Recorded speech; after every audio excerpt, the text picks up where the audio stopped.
Hello दोस्तों। आज की हमारी ये डरावनी कहानी है ककूदा हॉरर स्टोरी। तो स्टोरी में हमारे साथ बने रहिएगा और अपने इस चैनल को सब्सक्राइब करके बेल आइकन की बटन दबा के ऑल ज़रूर से कर लीजिएगा। Kakuda horror legend. 30 साल के शुभम का एक पुश्तैनी घर उत्तर प्रदेश में मथुरा शहर के पास एक छोटे से गांव रथौड़ी में था। लेकिन बचपन से ही सोहन के पिता ने उस रतौड़ी गांव से उसे दूर रखा था।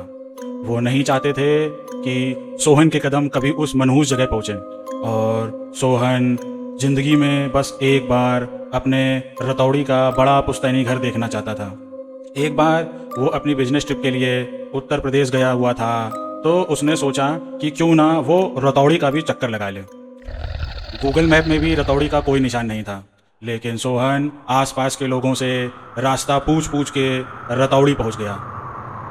अब शाम के सिर्फ 7 ही बजे थे, लेकिन पूरा गांव खाली था। शुभम ने देखा कि हर घर में एक नहीं बल्कि 2 दरवाजे हैं, एक बड़ा दरवाज़ा और एक छोटा दरवाज़ा। पर हर घर का छोटा दरवाज़ा खुला था। सोहन के एक चाचा उसी गांव में उसी घर में जो उसका पुश्तैनी घर था वहाँ रहते थे। वो अपने घर के पते पर पहुँच गया। घर का बड़ा वाला डोर बंद था। उसके नॉक करने पर भी जब कोई बाहर नहीं आया, तो सोहन उनके घर में बने छोटे दरवाजे से अंदर घुस गया। उसने वो दरवाज़ा अंदर से बंद कर लिया। अंदर घुसकर वो अपने चाचा से मिला। सब उसे देखकर बहुत खुश थे। वो लोग अंदर वाले कमरे में बैठकर बातें करने लगे। तभी पूरे रतौड़ी गांव में ज़ोरों से घंटी बजने की आवाज़ आने लगी। सोहन ने अपने चाचा से पूछा कि इस टाइम घंटी क्यों बज रही है और रतौड़ी अभी से इतना सुनसान क्यों पड़ा है। तब उसके चाचा ने बताया कि रतौड़ी गांव पर एक भूत का श्राप है, काकुदा का श्राप। हर मंगलवार को ठीक शाम 7:15 बजे वहाँ काकुड़ा नाम का एक भूत आता है, जिसके लिए घर का छोटा दरवाज़ा हमेशा ही खुला रखना होता है। अगर दरवाज़ा नहीं खुला हुआ तो अंदर जो भी मर्द होगा उसे काकुड़ा का श्राप लग जाएगा। वो कुबड़ा बन जाता है और उस दिन से उसकी उल्टी गिनती चालू हो जाती है और उसके 13वें दिन बाद ही उसकी मौत हो जाती है। ये सुनते ही शुभम को याद आया कि आते समय उसने वो छोटा दरवाज़ा बंद कर दिया था। वो जल्दी से बाहर भागा। एकदम से रतौड़ी का क्लॉक टावर ज़ोर से बजा, जिसका मतलब था 7:15 बज चुके हैं। अचानक से बहुत तेज़ हवा चलने लगी और ढेर सारे मच्छरों के भिनभिनाने की आवाज़ें आने लगीं। उन आवाज़ों से सोहन के चाचा को एहसास हो गया था कि काकुदा ने गांव में घूमना शुरू कर दिया है। सोहन अपनी गलती छिपाने के लिए जल्दी से उस छोटे दरवाजे को खोलने के लिए आगे बढ़ा, लेकिन तब तक बहुत देर हो चुकी थी। उस दरवाजे के बाहर किसी के गुर्राने की आवाज़ें आने लगीं। अभी कोई अचानक से बहुत ज़ोर से उस दरवाजे को खटखटाने लगा। उस दरवाजे की खटखट से उसके चाचा समझ गए कि काकुदा आ चुका है। इससे पहले कि सोहन के चाचा कुछ कर पाते, वो छोटा दरवाज़ा अपने आप खुल गया।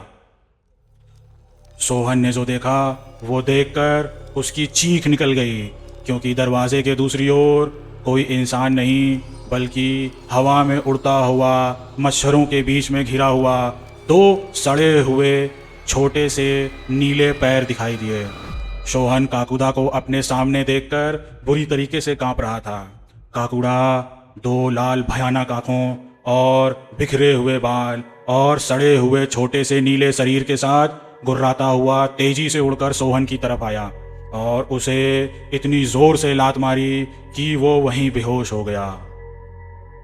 जब सोहन की आंख खुली तो सारे गांव वाले उसे घेर कर खड़े थे। सोहन को अपनी पीठ पर बहुत ज़्यादा दर्द हो रहा था। उसने पीछे हाथ लगाकर चेक किया तो सोहन को रियलाइज़ हुआ कि उसकी पीठ पर एक बहुत बड़ा फोड़ा यानी कुबड़ आ गया था।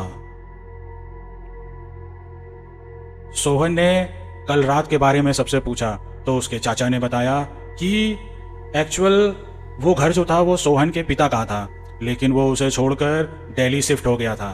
तो कायदे के अनुसार उस घर का मर्द सोहन ही था और अब उसे काकुड़ा का श्राप लग गया है और उस श्राप के चलते 13 दिन में ही उसकी मौत होना पक्का है। इस हादसे के बाद कोई भी रतौड़ी वासी उसकी मदद करने को राज़ी नहीं था। तब सोहन ने रोती हुई हालत में अपने बेस्ट फ्रेंड तनुज को कॉल किया।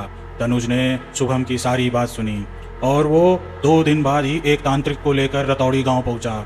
वहां जाकर जब उसने सोहन की हालत देखी तो उसके रोंगटे खड़े हो गए। सोहन के पूरे शरीर में घाव थे, उसके पीठ का फोड़ा और ज़्यादा बढ़ चुका था और वो कांपता हुआ बस यही कहा जा रहा था कि काकुड़ा उसे मार डालेगा। सोहन के चाचा ने तांत्रिक को बताया कि काकुड़ा गांव के खेतों में रहता है, एक स्केयर क्रो यानी कि एक पिजुका के पास। तांत्रिक ने देरी ना करते हुए उस खेत में क्रियाएं शुरू कर दी और उन्हें आश्वासन दिया कि वो 2 दिन में काकुदा को अपने वश में कर लेगा। वो दिन रात पूजा करता रहा, लेकिन सोहन के घाव बस बढ़ते ही जा रहे थे। दूसरी रात जब तांत्रिक ने सोहन को उस खेत में ही पूजा स्थल के पास बुलाया तो सबको बाहर फिर से तेज हवा और गुर्राने और मच्छरों की आवाज़ें आने लगीं और अचानक ही खेत के बीच में वो लकड़ी से बना बाजूका हिलने लगा। इससे पहले कि कोई कुछ कर पाता, उस बाजूका ने अपने हाथों से तांत्रिक का गला दबाया और उसे पल भर में वहीं पे मार डाला। ये सब देखकर तनुज और सोहन वहाँ से फटाफट भागे। तनुज बहुत ज़्यादा डर गया था और बिना देरी करते हुए सोहन को गाड़ी में बैठाकर वहाँ से गाड़ी स्टार्ट करके निकल गया। उसने सोचा कि वो सोहन को रतौड़ी गांव से बाहर ले जाएगा। गाड़ी में बैठकर वो दिल्ली की तरफ जाने लगे। वह रतौड़ी गांव से निकलने ही वाले थे कि तभी तेज़ हवा चलने लगी और अचानक उनकी गाड़ी खराब हो गई। एकदम से उनकी गाड़ी को भिनभिनाते हुए मच्छरों ने घेर लिया और उन्हें किसी के गुर्राने की आवाज़ें आने लगीं। उन्होंने देखा कि काकुदा ठीक उनकी गाड़ी के सामने उड़ रहा था। तनुज दरवाज़ा खोलकर काकुदा से दूर भागने लगा, लेकिन काकुदा उसके पीछे एक साए की तरह चिपक गया था। कुछ ही पलों में शुभम ने देखा कि तनुज हवा में उड़ रहा है और काकुदा उसके पीछे है। देखते ही देखते अनुज की गर्दन चटक गई और वो नीचे गिरकर मर गया। काकुदा वहाँ से गायब हो गया। काकुदा अब बहुत ज़्यादा गुस्से में आ चुका था। अगले 7 दिनों तक वो सोहन को उसके घर से उठाकर ले जाता और रतौड़ी के अलग अलग घरों के दरवाजे को ले जाकर उसके कुबड़े शरीर को जोर से फेंकता।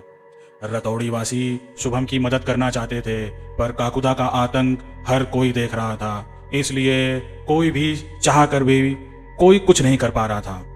और फिर 13 दिन पूरे हो गए।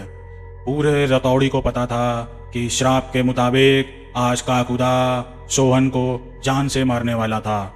उस दिन गांव में बाकी मंगलवारों से ज़्यादा सन्नाटा था। 7:15 बजते ही रतौड़ी का क्लॉक टावर फिर से बज उठा। गांव के हर दरवाजे के बाहर से तेज हवा और मच्छरों के झुंड के साथ काकुदा निकला। कुछ ही देर बाद गांव वालों ने सोहन की रूह कपकपा देने वाली चीख सुनी।